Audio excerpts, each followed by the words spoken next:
My name is Constance Reyhart, and last Thursday I buried my only child. Diana was 40, brilliant, stubborn, private. She left behind an 11-year-old son, a $34 million estate, and a cedar cigar box she made me promise not to open until she was gone. 3 days after the funeral, the man who walked out on her 12 years ago turned up on my porch in Montclair in a brand new navy suit. He was smiling. He had a lawyer. He had a plan. He did not have the faintest idea who was standing in the room behind me, or what my daughter had spent the last 14 months of her life quietly building, from a hospital bed with an IV in her arm. I was a high school principal in New Jersey for 38 years. I've handled screaming parents, a school board that tried to fire me twice, and 1,000 teenagers certain the rules didn't apply to them. But what happened in that will reading was something else entirely, and it started with a knock on a conference room door. Welcome back to Beatrice's Quiet Tales, where the ones the world counts out turn out to be holding every card. I'm Beatrice. Tonight's story comes from a woman named Constance, who wrote to me about the daughter she lost, the grandson she swore to protect, and the morning a man came back for money, and learned what a dying mother can do with 14 months and a legal pad. Stay to the end. Drop a comment, tell me where you're listening from, and subscribe. Here is Constance's story in her own words. 211 people came to Diana's funeral. I counted. I'm a principal. Counting heads is a reflex I'll have in my coffin. They filled the pews at St. Cassian's over on Valley Road. Engineers drove in from 3 states. Her whole R&D team from the medical device company sat in the second row, shoulders touching, eyes raw.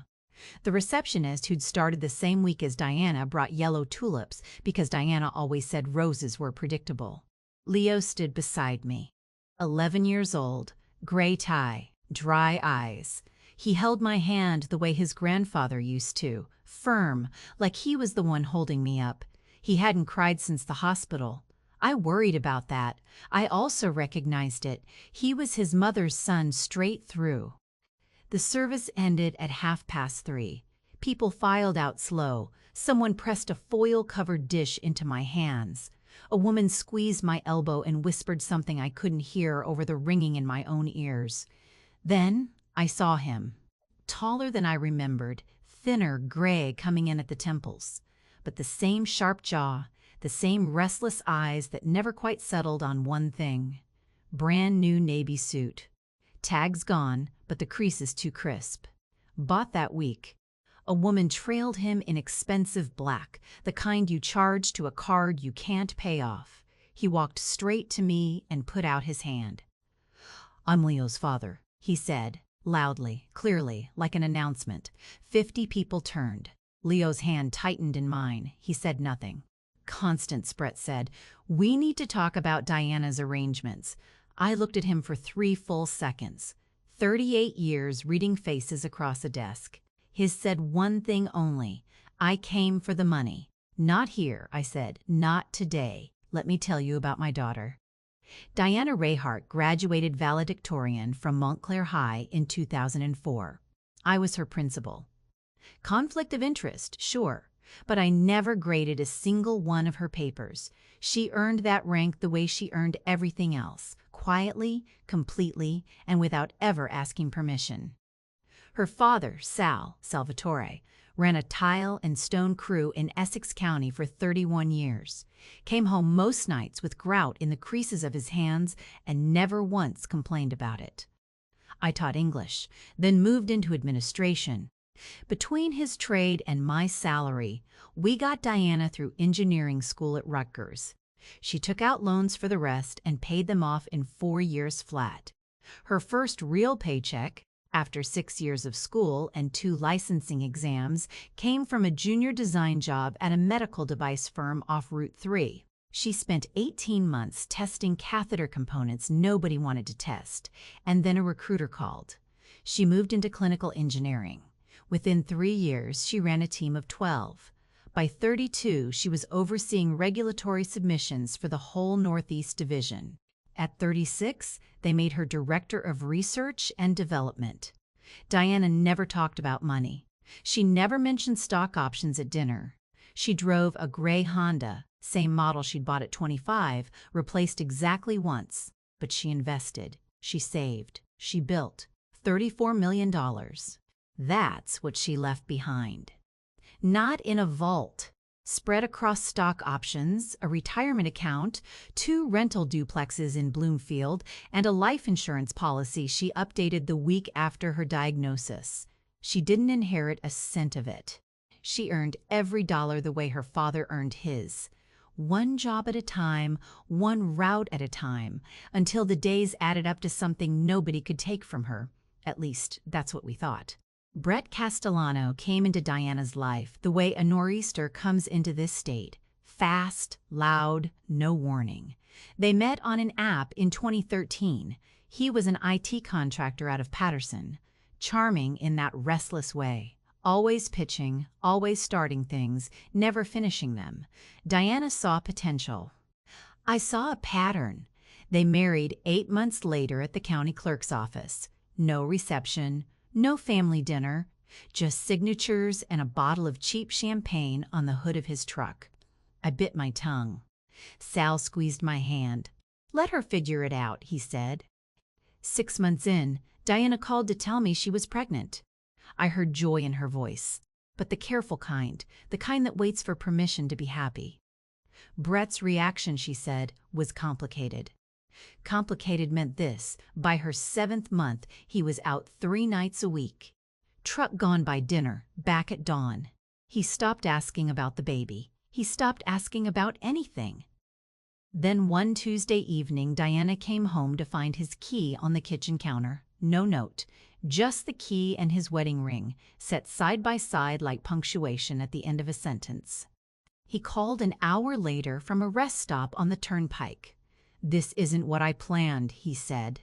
5 words. That's what 12 years of silence started with. Diana called me at 2 in the morning. I drove to her in the dark. When I got there, she was at the kitchen table, 7 months pregnant, holding that key like she was trying to work out what it had unlocked now. She didn't cry. She looked up and said, "I'm keeping everything but his name." She did. Leo was born on a Sunday in March. 7 pounds, 4 ounces. Diana held him alone. I stood beside the bed. No one else was in the room. She named him Leo Walter Castellano, kept Brett's last name only because, she said, it made the school paperwork easier later. She never filed for child support. "I don't want his name on anything else of mine," she told me. Not a check, not a court order, nothing. So she raised that boy alone, and I helped where I could. That first year I drove over every weekend. I held Leo while Diana slept. I folded impossibly small onesies and warmed bottles at 3 in the morning while she sat at the kitchen table reviewing engineering specs, drinking coffee like it was oxygen. By year 2, she was promoted. By year 5, she ran a department. Leo started kindergarten. Diana put a whiteboard in the hallway and tracked his reading level right beside her project deadlines in the same neat block letters. Sal died when Leo was 3. A heart attack on a job site, fast and merciless, his crew around him. After that, Diana and I leaned on each other harder than ever. I retired from the school the next year. Leo called me Gran and fell asleep on my couch reading chapter books 2 grades too advanced for him. 12 years. Brett never missed a birthday. He was never around to know when one was. No call, no card, no support, no forwarding address. Until Diana's attorney finally tracked him to a rental outside Portland, where he'd moved in with a girlfriend 6 weeks after walking out. Diana never mentioned him to Leo until the boy was 9. And when she did, she said only this: he left because he was afraid. That's the truth, and it's all you need. 14 months before the funeral, Diana called me on a Tuesday afternoon. Her voice was different. Not upset, controlled, the way she sounded right before a board presentation. Rehearsed, calm. "Mom, can you come over? I need to tell you something." I drove without asking what. "You always know." When your husband dies of a heart attack on a Tuesday, you learn that the body hears bad news before the words arrive. We sat at her kitchen table. Leo was at school. The house smelled like the lemon chicken she'd made the night before. She told me the name of it plainly, the way she'd say a part number, acute leukemia, the aggressive kind. Her oncologist had given her a treatment plan and a timeline that sounded like a weather forecast. Percentages, probabilities, phrases like, if we're fortunate. I'd survived Sal. I'd told myself I could survive anything after that. But hearing that word from my daughter's mouth, in the same kitchen where she'd done her homework as a girl, I learned that surviving and breaking are not opposites. They happen at the same time, in the same body, in the same second. Then Diana stood, went to the hall closet, reached behind a stack of blankets, and brought out a box. Cedar. Small, maybe 8 inches by 6. Sal had built it for her when she was 8 years old and carved her initials into the lid, DRC. She'd kept it on her dresser for 30 years. "Mom," she said, pressing it into my hands, "I need you to keep this safe. When the time comes, you'll know what to do with it." The cedar still smelled like Sal's garage. "Don't open it yet," she said. "Promise me." I promised. I had no idea I was holding the whole ending in my 2 hands. Diana fought the way she did everything, methodically, without complaint, a legal pad always within reach. Treatment started in April. A short remission came in August, 2 months of borrowed hope, where Leo and I let ourselves pretend the good years were circling back. Then the relapse hit in November, like a car on black ice.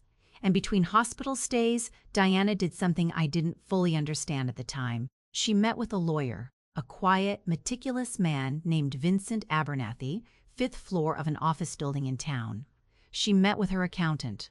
She updated the insurance. She restructured a trust I hadn't known existed. I'd come by her apartment and find folders fanned across the dining table, color-coded with sticky tabs, medical files on the left, legal on the right, financial in the middle. She was organizing her own dying the way she'd organized a product launch, every variable accounted for, every outcome mapped. It unnerved me. Not because she was preparing. I understood preparing. It unnerved me because she was preparing for something specific. She wasn't just getting her affairs in order. She was building something. I could see it in the way she squared the edges of those folders, the way she made me initial things I wasn't allowed to read. Leo moved in with me in January when Diana couldn't manage her stairs anymore. He brought his backpack, his books, and a framed photo of the 3 of us. Him, his mother, and me from a county fair the summer before. The last time I visited her apartment, before hospice, she was on the couch with a manila envelope on her lap. Tired. Clear-eyed, but tired all the way through. "Mom," she said, "promise me 2 things. Take care of Leo, and don't open that box until I'm gone." I promised both. I kept both. Diana died on a Wednesday. It rained all morning, and I remember thinking even the sky couldn't hold it together. Leo sat beside her reading aloud from an adventure novel she'd bought him for his birthday. He kept reading even after the monitors changed their tone. I think he knew. I think he just wanted his voice to be the last thing she heard. I held her hand. It was cool. The bruise from the IV had gone yellow-green, and I found myself staring at her forearm instead of her face, because her face was too much. Too much Sal. Too much of the girl who used to conjugate Spanish verbs at my table with a pencil behind her ear. 2 days before the end, she'd said the thing I didn't understand until much later. She'd squeezed my fingers and said, clear as anything, "He'll come back, Mom. When he hears about the money, he'll come back, and he'll smile like nothing ever happened." She paused to breathe. "He told me, 'This isn't what I planned, remember?' That's what he said when he left. 5 words. He planned nothing, Mom." Another breath. "But I planned everything." At the time, I was too deep in grief to hear it as anything but morphine and exhaustion. But later, alone in my kitchen at 2 in the morning, the cedar box sitting on the counter, Leo asleep upstairs, I heard it again, clear as her living voice. I planned everything. I looked at the box. I didn't open it. She'd said I'd know when the time came. She was right about that, too. Because 2 days after the funeral, at 7 in the morning, the phone rang. Constance. Brett's voice was careful, practiced. The tone a salesman uses when he's decided the customer is fragile. I think we should sit down and discuss Diana's estate. As Leo's father, I have rights. I set my coffee down. Leo was upstairs getting dressed for school. I could hear the floorboards creak as he moved from his room to the bathroom, the same rhythm Diana had at that age. You haven't been Leo's father for 12 years, Brett. That's not how the law works, Constance. In the background, I heard whispering. A woman's voice, low, feeding him lines like a prompter behind a curtain. Who is that? I asked. My wife. Sloane. She's supportive. He cleared his throat. I'm exploring my options. Full custody. The trust should be managed by a parent, a biological parent. I think any court would agree. 38 years in a school taught me exactly what a bully sounds like when he thinks he's found someone weaker. The cadence never changes. Overly reasonable, falsely calm, a threat wrapped in ribbon like a razor blade in a gift. Brett, I said, the last time you saw your son, he was in diapers. The last time you contributed to his life, it was a phone call from a rest stop where you told his mother this isn't what you planned.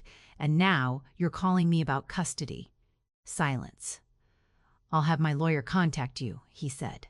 You do that. I hung up, poured a fresh cup, and for the first time since Diana's diagnosis, I felt something besides grief. I felt the principal's reflex come back online. Someone was lying in my office, and I had all the records. His mother called the next morning.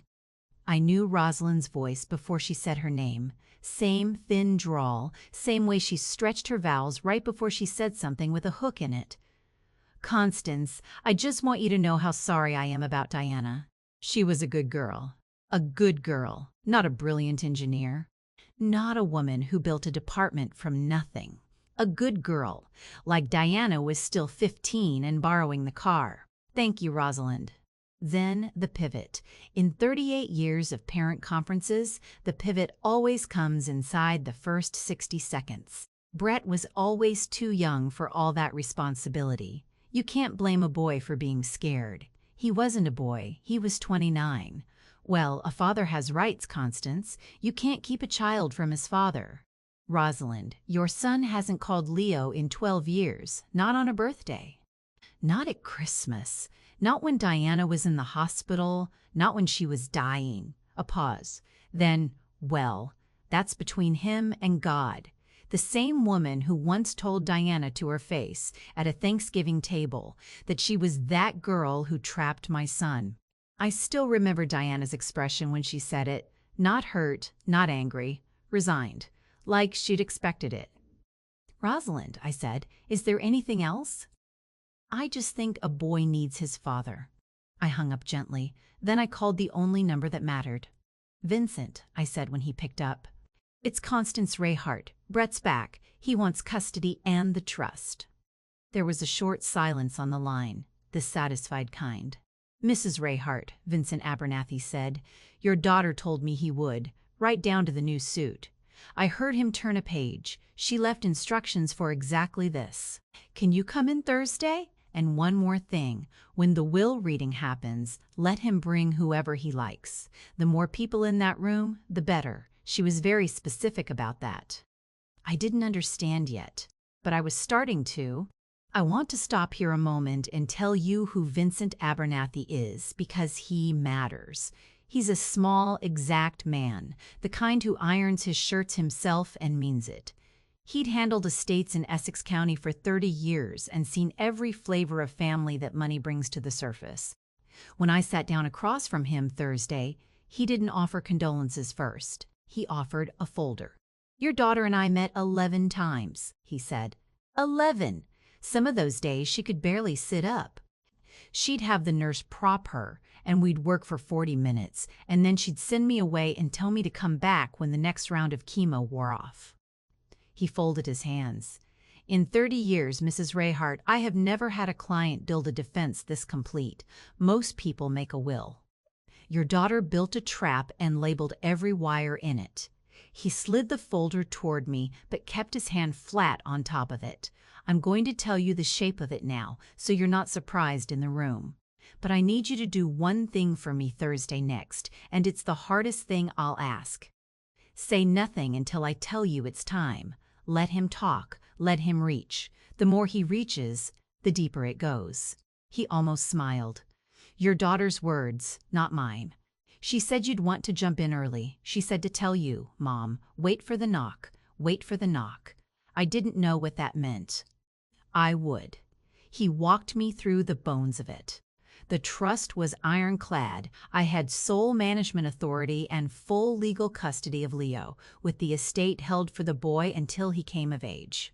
There was a no contest clause, a forfeiture clause he called it, meaning anyone who challenged the will and lost was barred from a single dollar of it. Standard enough. But then there was the part that wasn't standard, the part Diana had spent her dying months assembling. Vincent wouldn't tell me the whole of it. She wanted it to land in order, he said. Some things only work if they're heard for the first time in the room. Trust her. She earned it. I went home, and I did something I hadn't let myself do since the funeral. I sat at the kitchen table with the cedar box, and I finally kept the second half of my promise. Don't open it until I'm gone. She was gone. So I lifted the lid. Inside were 4 pages in Diana's handwriting, folded twice. A flash drive in a small paper sleeve, and underneath both, a single photocopied sheet I didn't understand at first, a tax form, one line on it highlighted in yellow. A name on that line, Leo Walter Castellano. I read the 4 pages twice. By the second time, my hands were steady in a way they hadn't been in weeks, because I finally understood what my daughter had built and who she'd built it for, and exactly what was going to happen the moment Brett Castellano walked into that conference room thinking he was the smartest person in it. I didn't cry. I made tea, and I marked the date on the calendar the way Diana would have, in neat block letters. If you've ever had to stay quiet and patient while someone underestimated everyone you love, stay with me. This is the part where the patience pays. The will reading was set for a Monday morning at 10 in the largest conference room on Vincent's floor. Long table, 12 chairs, a wall of windows looking out over the gray rooftops of town. I dressed Leo in his good gray sweater. I put on my own armor, the charcoal blazer I'd worn to every school board fight of my career, buttoned to the top. Leo was quiet in the car. At a red light he said, "Gran, is he going to be there?" "Yes." "Do I have to talk to him?" "Not one word unless you want to. You sit by me. You watch." "That's all your mom asked of you, and that's all I ask." He nodded once, the way Diana used to, and looked out the window the rest of the way.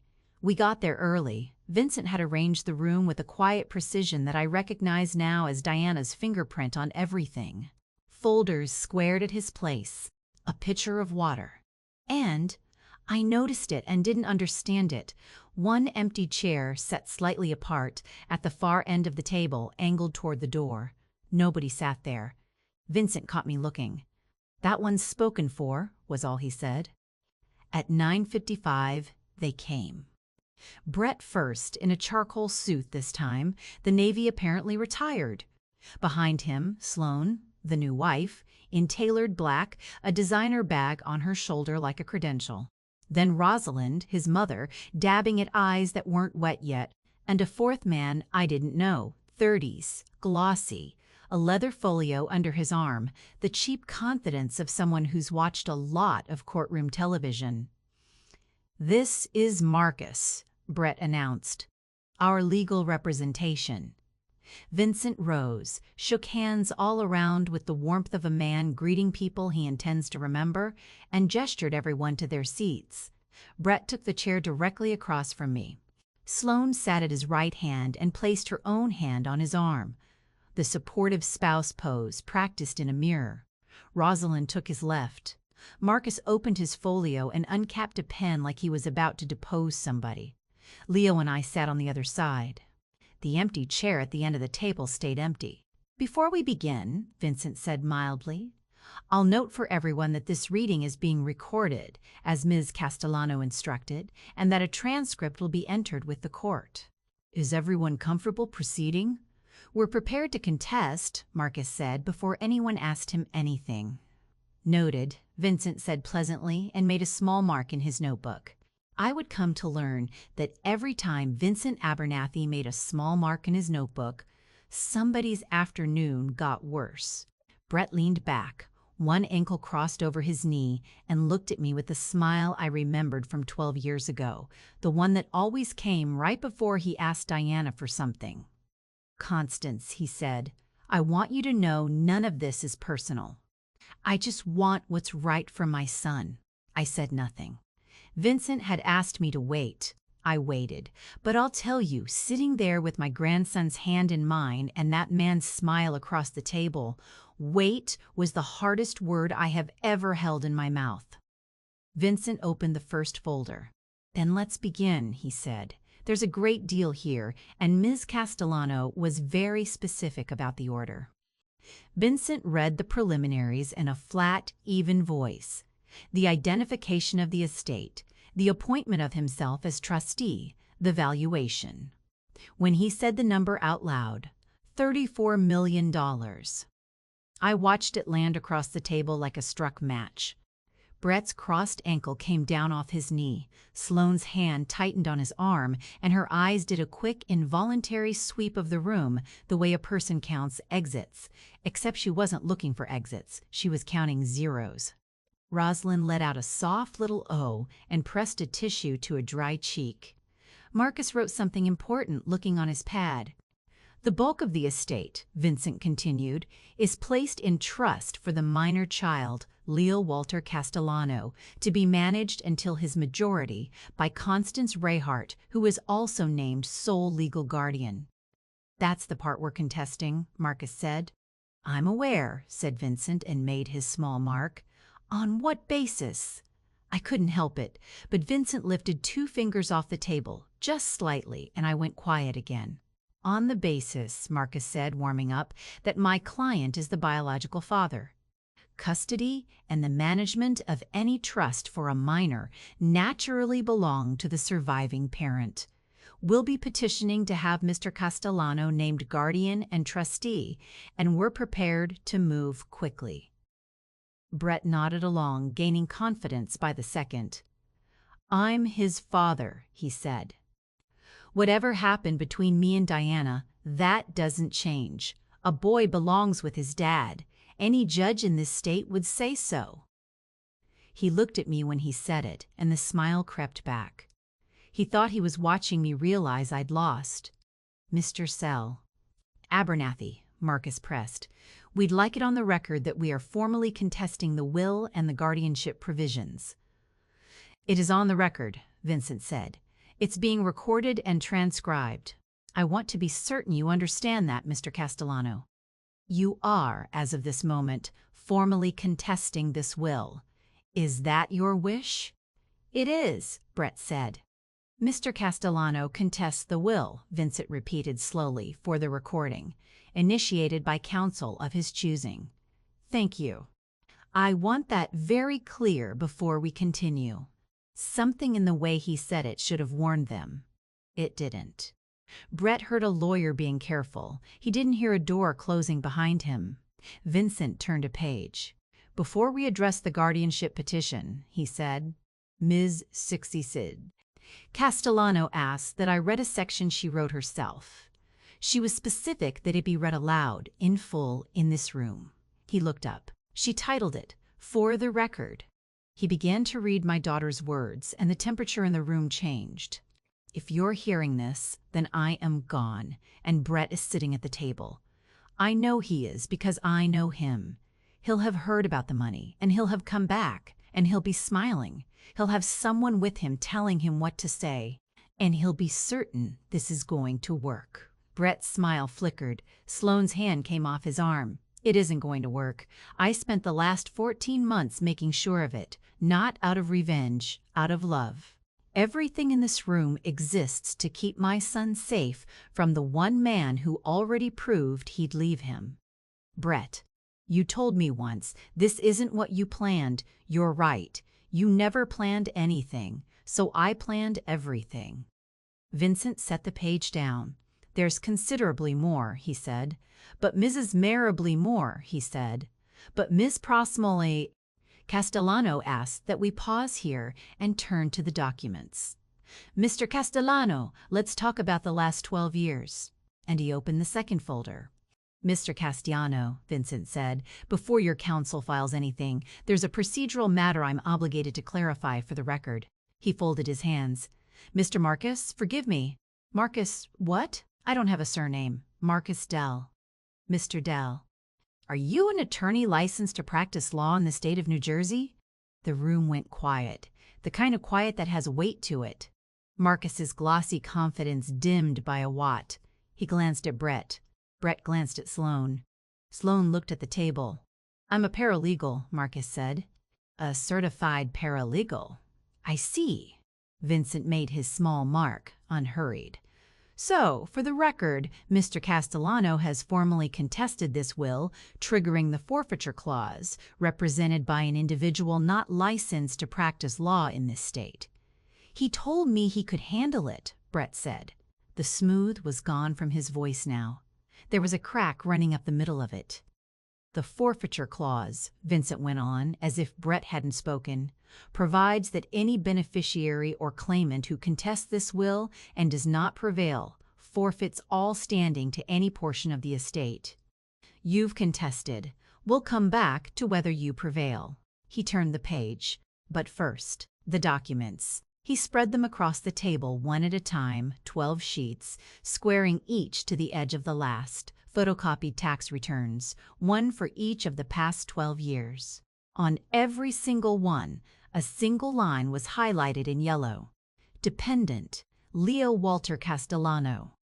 Mr. Castellano, Vincent said, for each of the past 12 years, you filed your federal tax returns claiming Leo Walter Castellano as your dependent. Is that correct? Brett didn't answer. You reported him as a qualifying child residing in your household. You claimed the child tax credit. In several years, you claimed head of household status on that basis. The estimated value of those claims across 12 years is approximately $91,000. Sloane stood up, sat down, stood up again. I didn't know anything about this, she said, her voice climbing. We've only been married 3 years. His filings before that are his. Mrs. Castellano, I'm simply presenting the facts, Vincent said without looking at her. My accountant, Brett started. Your accountant filed what you told him to file, Mr. Castellano. You supplied the Social Security number. You checked the box 12 times. Vincent let it sit. A child you did not house, did not feed, did not call. You collected a benefit every April for a son you would not have recognized on the street. I watched Brett's hands flatten slowly on the table. The fingers spread. The same hands, I thought, that set a key on a kitchen counter 12 years ago and walked out into the dark. Ms. Sajak. Castellano discovered this during her estate planning, Vincent said. Her accountant flagged the discrepancy. She investigated. She confirmed it. And 6 months before her death, she filed a formal report with the Criminal Investigation Division of the Internal Revenue Service. Brett's face went the color of old paper. And then, right on time, exactly on time, the way my daughter had drawn it up from a hospital bed, there came a knock at the conference room door.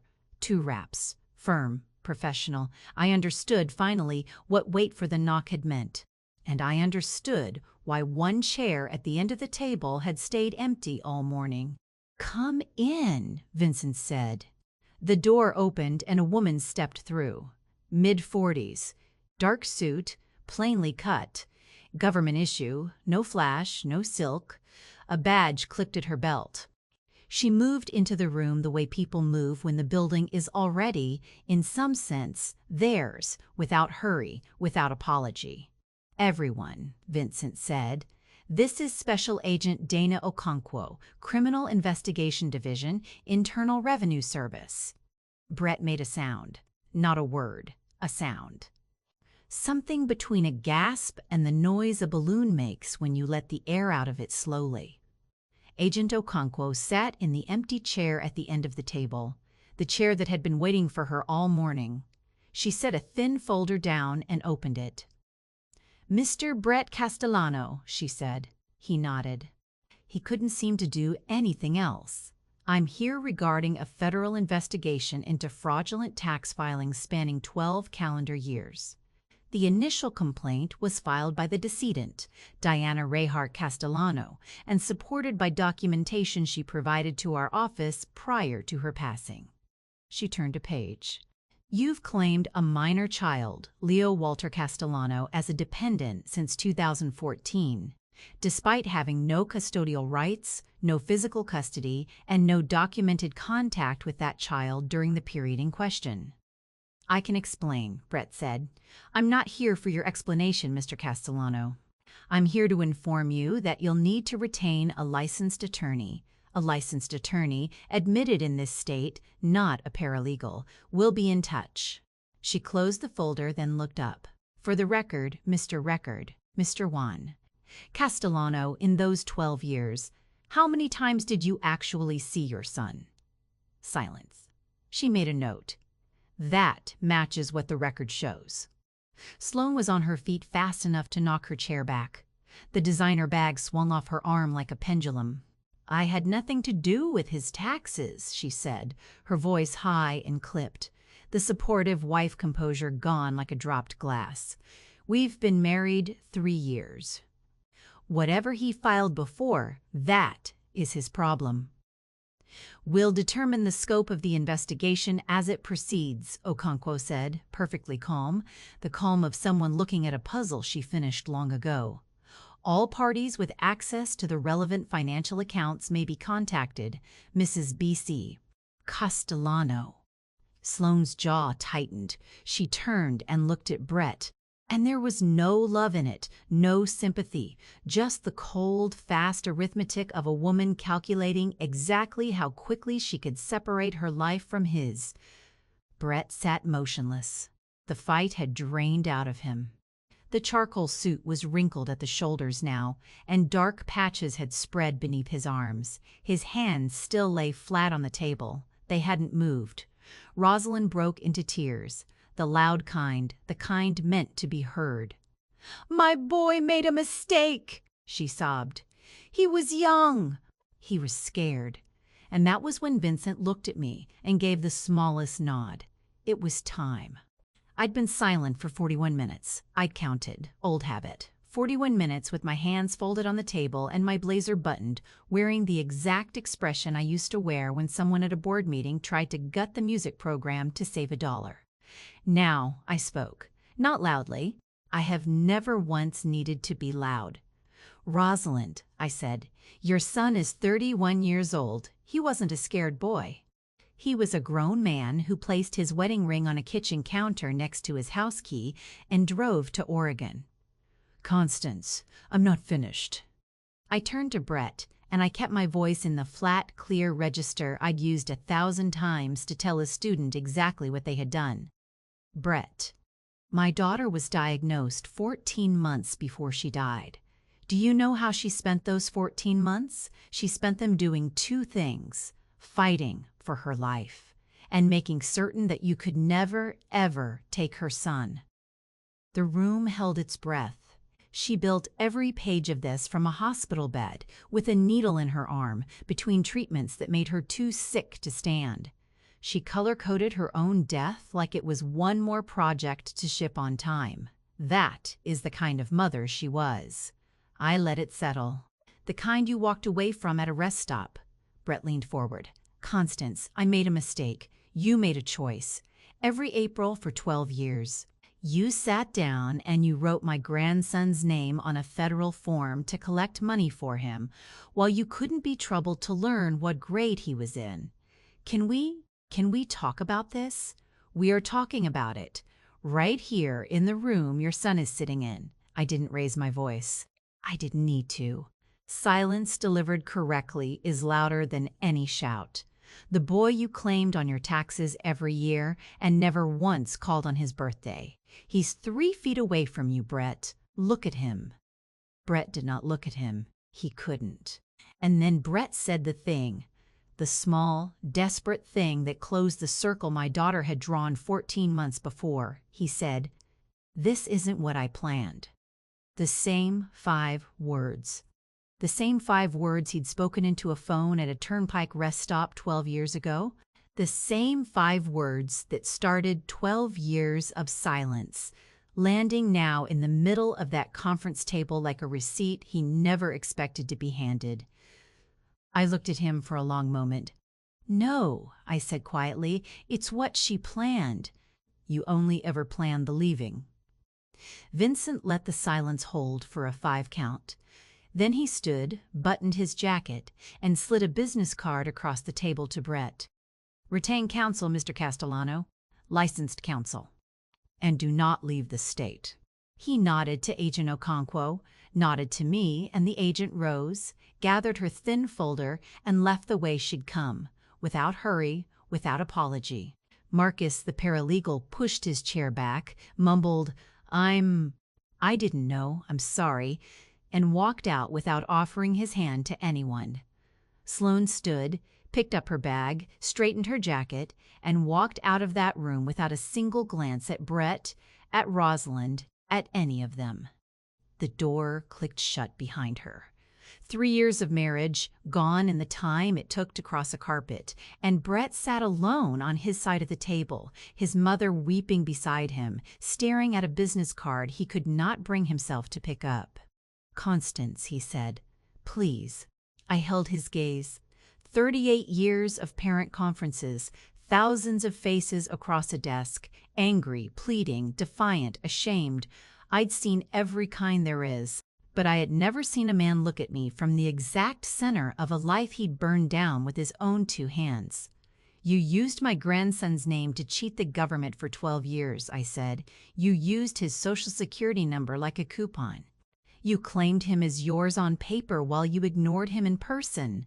There is nothing for us to discuss." He opened his mouth, closed it. Nothing came. Vincent spoke, closing his binder with a soft, final sound. "The reading is concluded. The trust stands as written. Mrs. Jast. Reyhart has full legal custody and sole management authority. The forfeiture clause is triggered. Mr. Castellano's contest is dismissed on its face, having been filed through unlicensed representation. There will be no further proceedings from this office unless initiated by the trustee." And then my grandson stood up.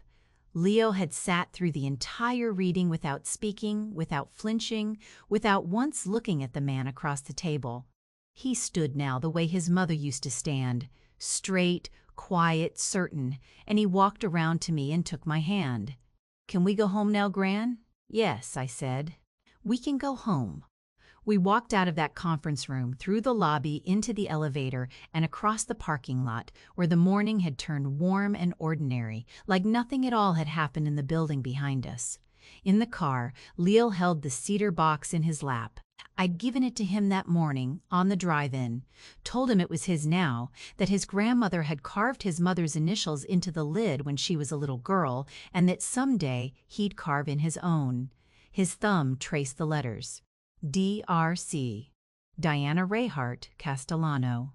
The woman who loved him so completely she'd built a fortress around him from a hospital bed and never once let him see that she was afraid. "Mom planned all of that," he said. "Not a question, didn't she? Every part of it." "Every word," I said. He looked out the window for a while. "Then she wasn't scared." "No," I said. "She was the least scared person I ever knew." "Let's go home," I told him. "I'll make the lemon chicken." And Leo smiled, the first real smile I'd seen on his face since the funeral. 3 weeks later, the dust settled. Not the figure of speech, the real dust, the kind that comes off lives when they come apart. Sloan filed for divorce on a Tuesday. I heard about it from Vincent, who'd seen it in the county filings. Irreconcilable differences, the paperwork said. What it meant was, I married a man who owes the federal government $91,000, and I would prefer not to be in the room when they come to collect. Brett's case moved forward. The Criminal Investigation Division opened a full audit. 12 years of returns, 12 years of a dependent he never housed. Vincent told me the penalties alone could run past $90,000, plus interest, plus the real possibility of a felony fraud charge that carries actual prison time. His custody petition never reached a hearing. It was dismissed before a judge ever read it. Terminated, the forfeiture clause triggered by his own contest, his representation flagged as an irregularity. The order was 2 short paragraphs. Courts don't need many words when the facts are this clean.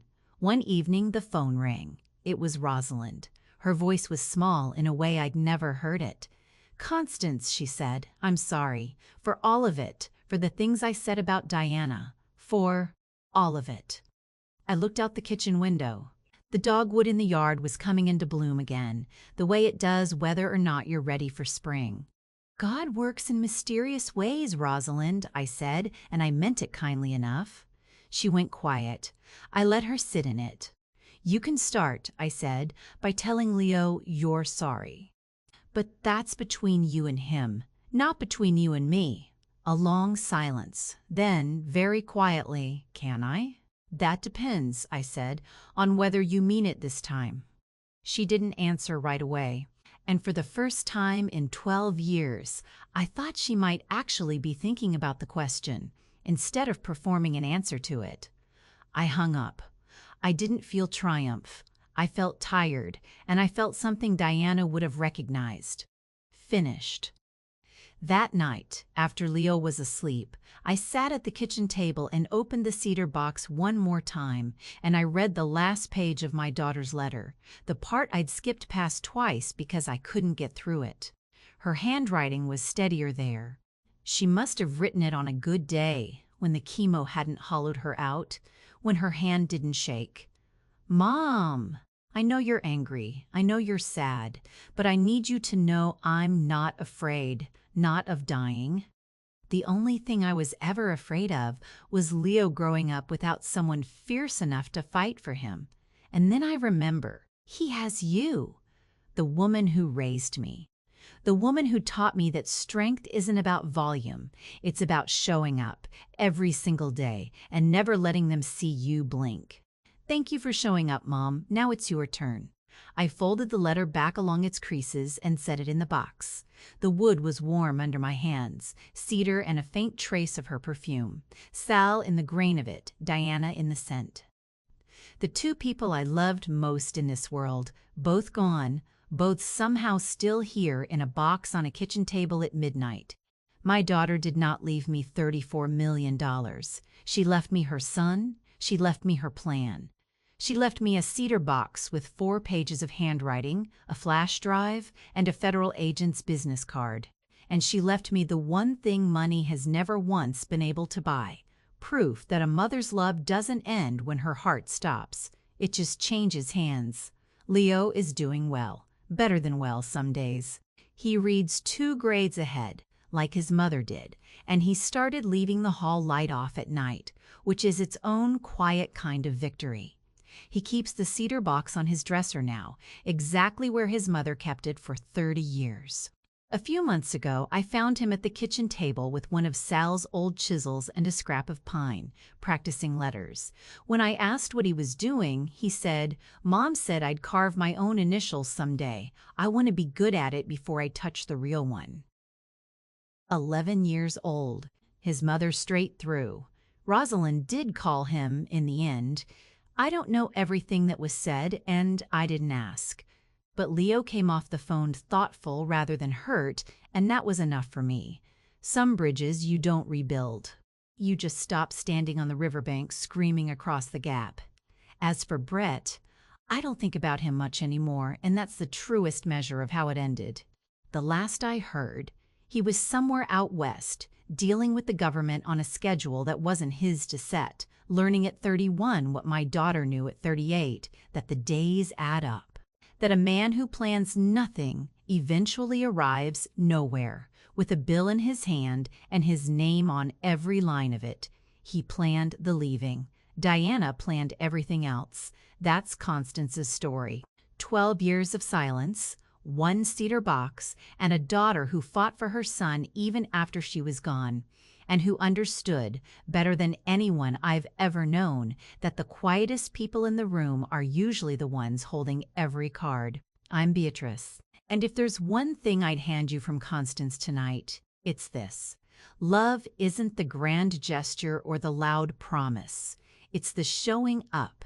Every ordinary day, the documents in order, the fortress built quietly around the people who can't yet build their own.